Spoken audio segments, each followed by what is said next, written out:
E aí, galera, beleza? Tudo tranquilo?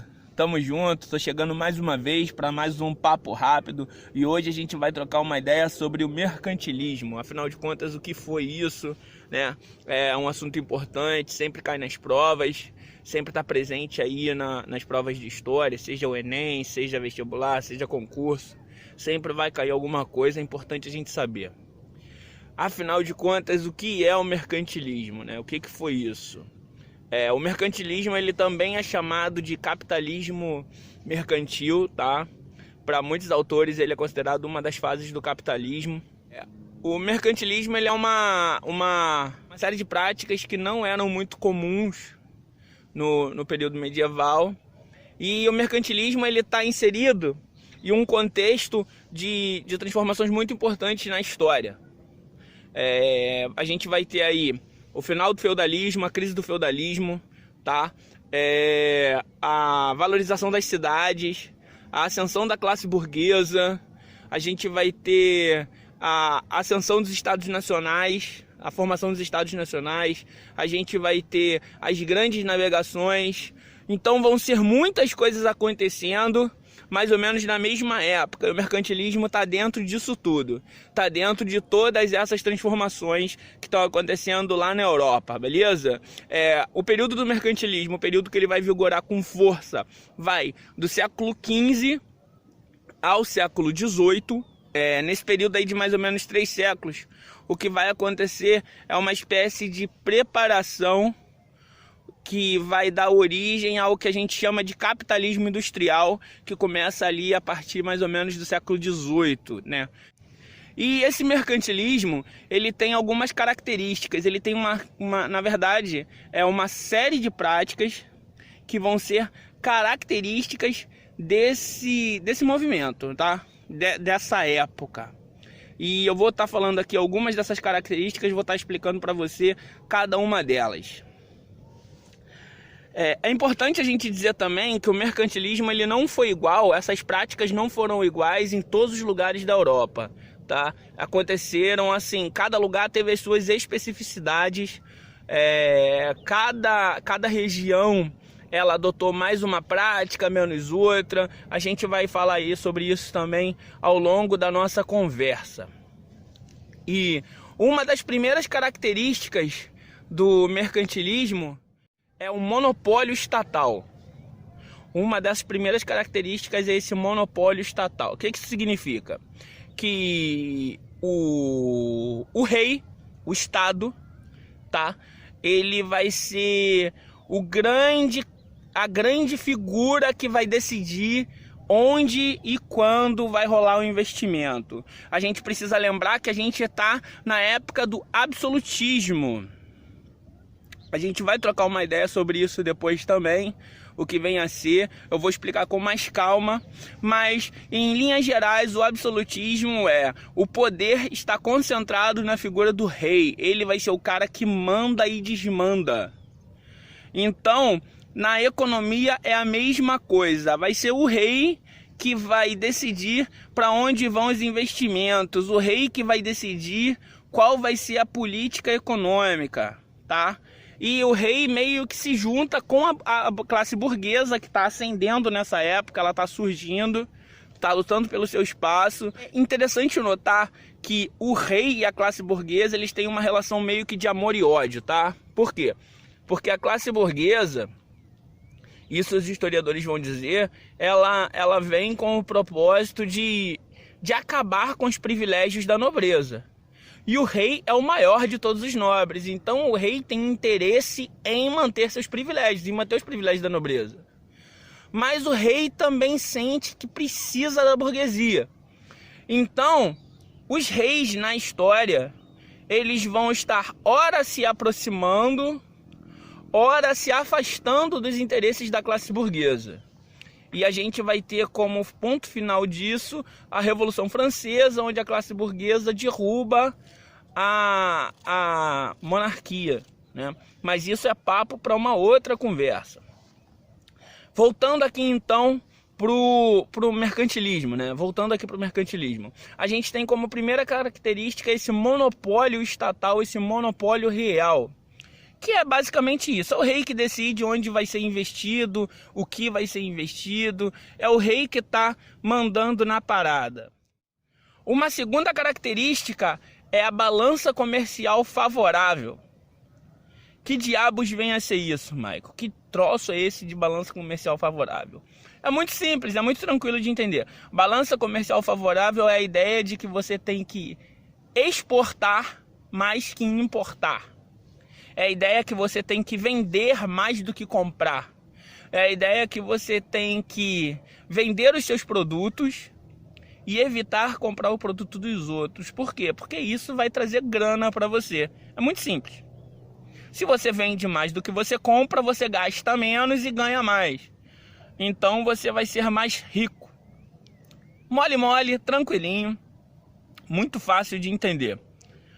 Na esteira dessa ideia da balança comercial favorável, a gente tem uma outra ideia, que é o que? É o protecionismo. O que diabos significa isso? Se a tua ideia é vender mais e comprar menos, significa que deve ser mais difícil os produtos de fora chegar para você.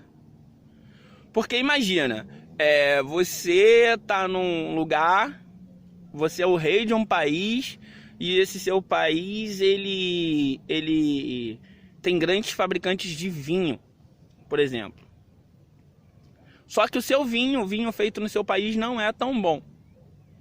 Aí, o país vizinho também fabrica vinho e fabrica um vinho melhor e mais barato. Se esse vinho, que além de ser melhor, é mais barato, chega no seu país, o vinho feito no seu país não vai vender tanto. Ou seja, os produtores de vinho do seu país vão ter um prejuízo. E isso não é bom. Então, são essas práticas protecionistas? Que inclusive o Donald Trump ele tá adotando essas práticas protecionistas, para você ver como a história é um negócio engraçado, né? É uma prática do século XV sendo adotada hoje. É muito simples.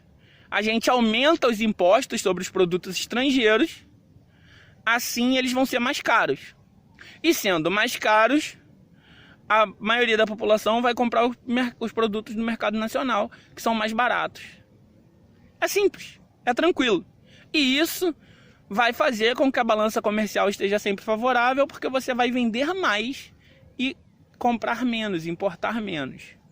A onda é essa. O metalismo. Que vem a ser o metalismo? O metalismo é a prática de acumular metais preciosos, ouro e prata, tá? Essa prática foi feita principalmente pela Espanha. A Espanha que, na época das grandes navegações, acha grandes minas de prata e ouro ali na região da Argentina, na região do Peru. Então a Espanha ela vai ser muito forte nessa prática do metalismo. Isso tem a ver também com a ideia de riqueza. Porque nessa época acreditava-se na ideia de riqueza medieval, que é a seguinte: a riqueza é como se fosse um bolo que só pode ser dividido e redividido. A riqueza é uma coisa fixa. Eles acreditavam que a riqueza era uma coisa fixa, que ela não era elástica.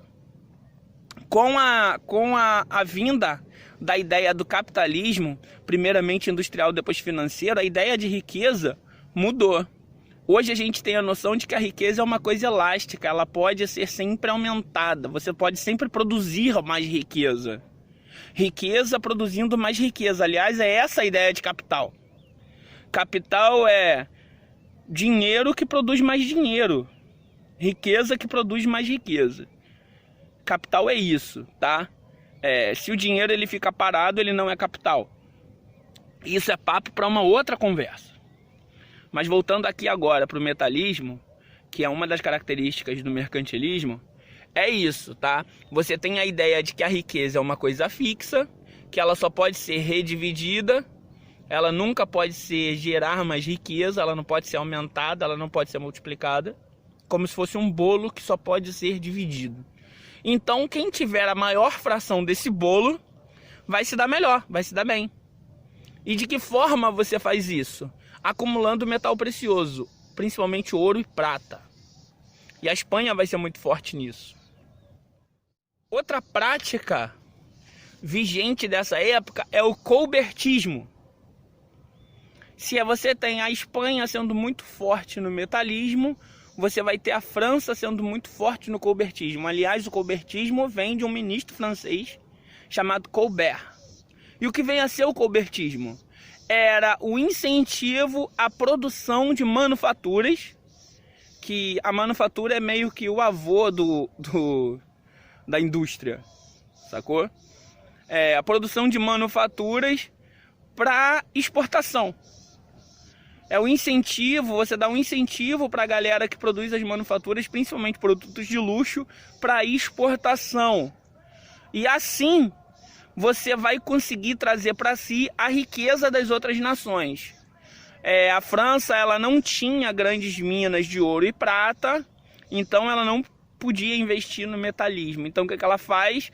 Ela investe na ideia de que você produz produtos de qualidade, você produz produtos que você investe em produtos de luxo principalmente, tá? E você exporta isso a um preço alto e com isso você consegue fazer com que a riqueza das outras nações venha para você. Lembrando sempre que a ideia de riqueza é algo que só pode ser redividido. Então é isso, tá? As principais práticas são monopólio estatal, balança comercial favorável, metalismo, protecionismo, o colbertismo. E é isso, galera. É mais ou menos isso. Espero poder ter ajudado vocês, tá? Vou pedir de novo, se você tá vendo essa parada no YouTube, curte lá, aperta o botão de curtir, compartilha.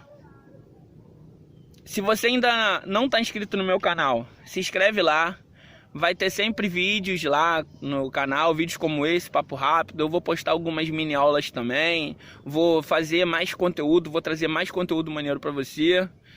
Se inscreve também, se você está vendo isso pelo YouTube.